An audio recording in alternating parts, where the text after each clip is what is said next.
he said, I'm going to give you Bryce Hastings, who's the scientific director, and he's a physical therapist, his name. He was so open, so welcoming, so wanting to understand. That was also the origination of what is now Les Mills Core.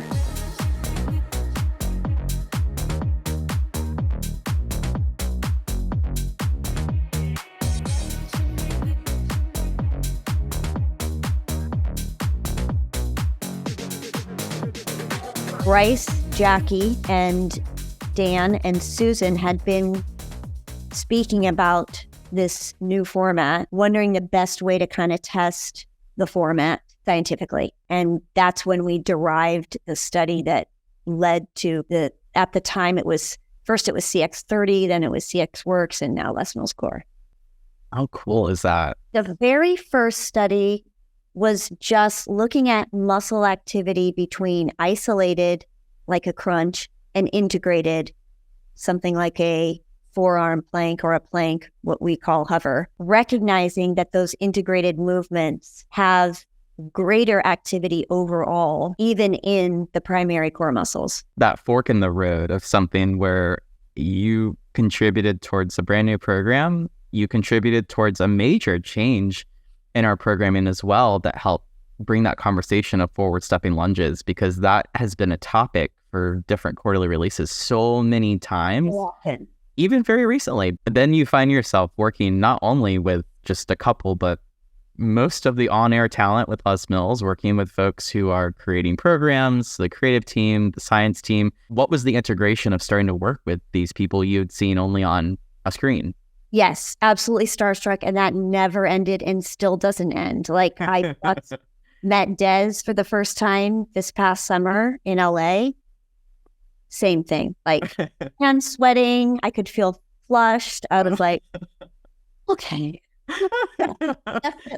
definitely never ends. And at the same point, all of you who you just watch somebody like yourself interact with the participants and the people that you're teaching, whether it's in a class or initial training or an upskilling, because you have so much wealth and enthusiasm and connection. It's just something special when you actually get that personal moment with them. So everyone has been so open and welcoming of the science aspect and wanting to understand it themselves.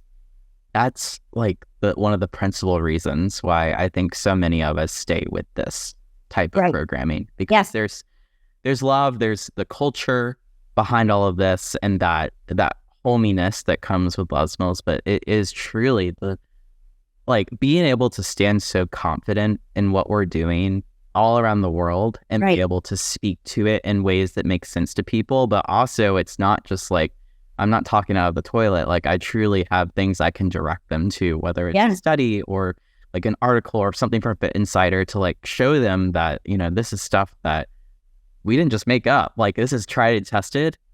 I talk about you often in like our trainings, because I mentioned, like previously, like Penn State testing and stuff, and how like the workouts go through so many iterations. And that's one of the most exciting parts for me, particularly in online training, because it's hard to get reactions. But you see people like kind of perk up when you start speaking about the lengths that we go to make sure the workouts truly do what they promise. And they're still fun. Yes. And I can tell you, I know you know this, but just so your viewers hear it from another source, there is honestly no other fitness company that puts this much time, energy, and let me say it, big money into assuring the quality aspect. And they continue to do it. Like, this is what I think Bryce and I realized it was 15 years. Now we're probably at 16, almost 17 of this. I mean, that's crazy. But in a world where business shrinks so many parts and profit centers grow less and less, like, you can hear it from the words, but dear listener, it's something that's probably not as often you see is in the background, they're hiring more physios and like there's more people on the team than there ever have been before, right? Yeah. And I actually, another testament is I was doing studies in my apartment in New York City for Les Mills during COVID. Wow. Where I was at one end of my apartment and the person that I recruited was at the other end of the apartment. And we were both in masks, and I would show them where to put the EMG electrodes. Wow. And yeah, so they were still going no matter what the circumstances. You could write a book, Jinger. Another. I know very little about a lot of things, but group fitness is one thing I just will never lose that passion for. So yes, I want to keep learning and keep interacting with folks like you.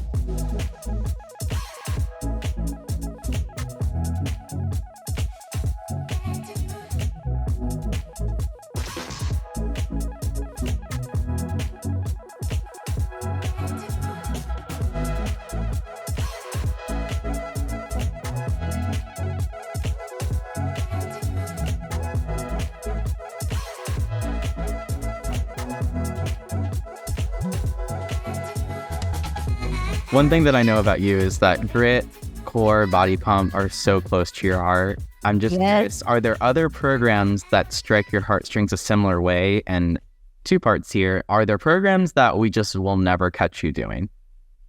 Oh, that's so great. I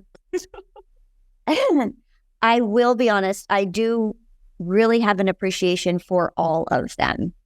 All of them. First question of what are my other passions? Body balance and the cycling platform. And if I had to say one of the three, I've probably been the closest to sprint with respect to testing. And I love that high intensity, but RPM has that place in your heart with the music. And then trip is just so unique. So anyway, I would say cycling platform and body balance are my others. What do I enjoy and am not great at? Combat and step. I never feel like, please watch me during either of those. Yeah, that's a great way to put it. No, you have such a gift, especially for step. Like, oh, thank you. And I need that type of instruction to get me through. The one that I think I am least connected to is body attack. That doesn't mean that some of my closest friends aren't the biggest attack fans you've ever met in your life. And I love Lisa. How can you not love Lisa? And I did a study with her on body attack and some of the format changes, and it was phenomenal. And for me, I'm going to take a run outside. Hey, I fully support that. And when it's raining outside and the treadmills are all full, I'll see you crawling to my body attack class. I will absolutely. Yes. Those attackers are not messing around. It's actually kind of deceiving because they look so fun and joyful. And then you go do something with them and you're like, it's legit. It's game on. No. It is. There's a bit of there's still a difference between grit cardioers and body attackers, but definitely. For sure there's a difference. There's something there. Maybe a future study. Sometimes with instructors, we also see this unintentional miseducation in their classes. So perhaps they speak to power when it's not appropriate. Perhaps they speak to range of motion that is using like a different lever or a different, like that's not correct. We cast the net and we try to catch as many people as we can. And it's trial and error, of course, of learning and getting used to those words in your mouth and your coaching. When we think about kind of those who maybe sit in apathy or sit in stagnation of not developing themselves, it can be stressful. It can be anxiety inducing for other instructors at the same gym. Right. When you think about maybe from your experience of motivating colleagues who are apathetic or feel that they need support in developing their instruction, what comes to mind for you and someone who's sitting in that space of helping others be more accurate and more professional in the technical sense of the work we do? As you know, I had a studio myself, Les Mills only, where we did the research for about 7 years.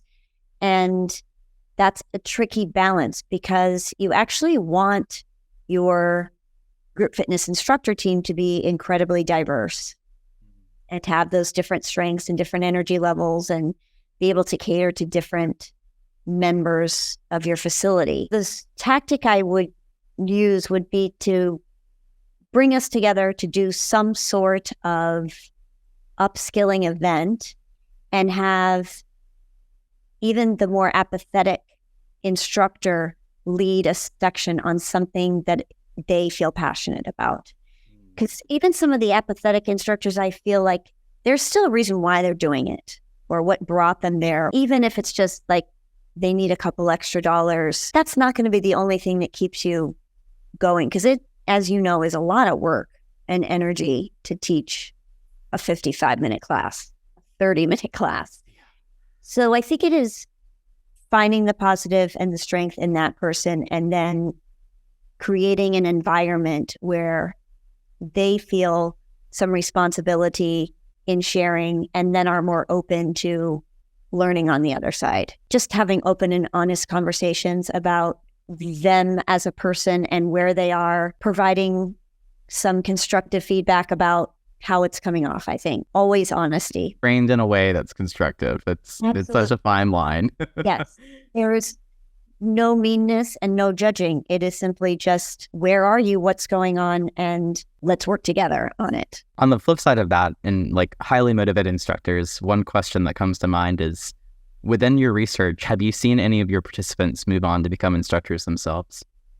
Absolutely. Yes. And I would say at FITOLOGY, that was the original group that came in, obviously were already instructors at a different facility. But then it was probably by the end of the 7 years, I would say 30 to 40% of us were still there. It's a university town, so there's going to be a lot of turnover with respect to people being a little bit more transient. Our original group had Ph.D. students and postdoctoral students or beginning professors that were moving on. So that's why there was some of that turnover. And I mean, it probably 9 out of 10 of the new instructors were participants that guys had the passion and the technique. And then went through, we had a very specific protocol with respect to seeing if it would be a successful journey for them, because not wanting to sign them up for training without having any idea how this was going to go.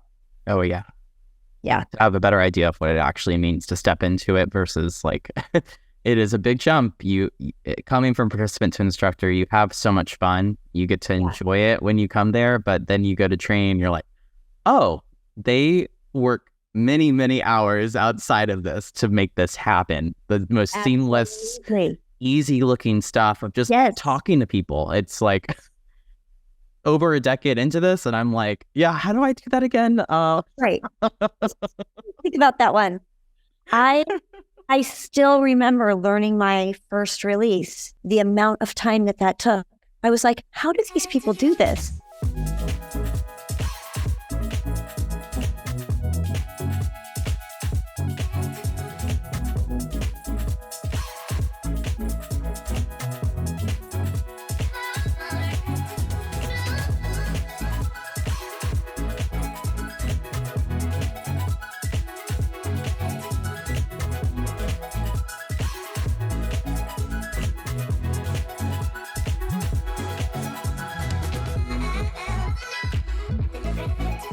You often get to see the iterations of the releases before they actually are filmed, right? Like what's coming down the line. Can you remember any recent innovations that have come through that actually were able to proceed as safe for general populations?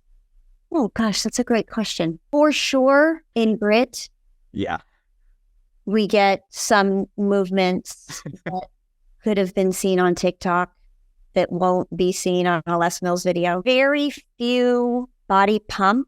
I think one of the better innovations is some of the more dynamic, like high pull type things that were more integrated and still fall into that endurance strength category. The fine line is just how creative the program directors are.